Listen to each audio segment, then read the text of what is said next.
Hi everyone. So this is our third episode. Um, our first was from the beginning, and then oh God, I forgot the title I gave. Anyway, today is the third one. As I said, it's okay. So we continue. The idea uh, goes in like we got to a point where we have to identify the aspects. Now, in a particular time in history, politics were invented and crafted, made to measure and fit entities formed in societies of those times, which means everywhere in the world in that time, uh, um, uh, let's say rulers and people and whatever, they became politicians somehow. That's what it means, the idea.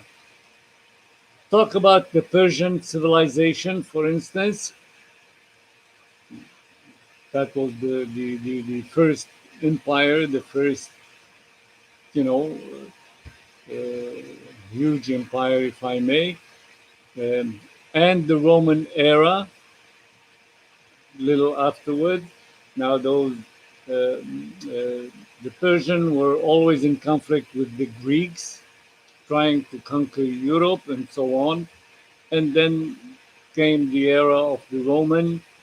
Uh, so these are the major two civilizations. Now, if we mention those two civilizations, many before that, of course, probably smaller sometimes, but richer in culture, events, myth, and history. Other civilizations like the Babylonian, the Assyrians, the Sumerian, and others. We don't have to mention all, but these are the main ones. Now, results of conflicts and expansions in one and the other of those civilizations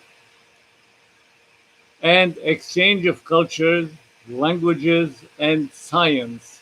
These were the results of the conflicts between those civilizations, which means um, uh, people learned languages on top of their own, their mother tongue, and they exchange uh, cultures and habits, and they exchange even um, uh, some goods and, like in trade,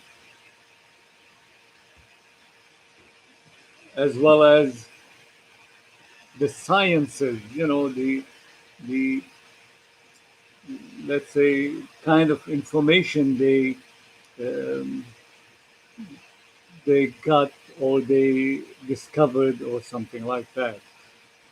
On top of this, commerce became a major concern and occupation. Now, into this interrelation or whatever we call it, conflict, so they have to exchange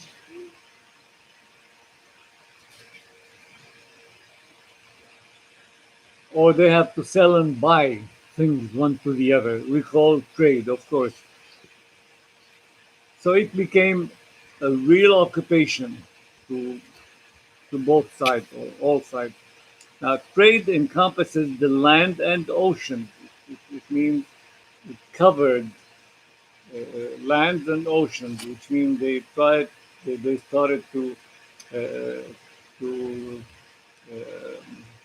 buy and sell, exchange, the trade that is, um, by way of sea and by way of land. and the world jumped to new era of interrelations, as I said. So human brain began to function, although it started functioning before, but now more diplomatically, more intelligently. Miracles reduced to near zero, which means people become more practical and rational, I would say. Reason is mastering more and more everything. Man acquired so many things, from tools to informations, from Noah's experience through Abraham, Moses, and Jesus, citing and reciting their miracles pragmatized into people's life, which means miracles were kind of a main subject to them, not just to their belief, but to their entertainment, to their amazement, to their whatever. So at that time, miracles were so important. I mean, in those eras. And of course, there were miracles, and we can explain why there were miracles because people wanted to see, to be convinced. Unlike today, now we have to see, hear, think, okay, and accept to believe. Anyway, so that was it. At certain time,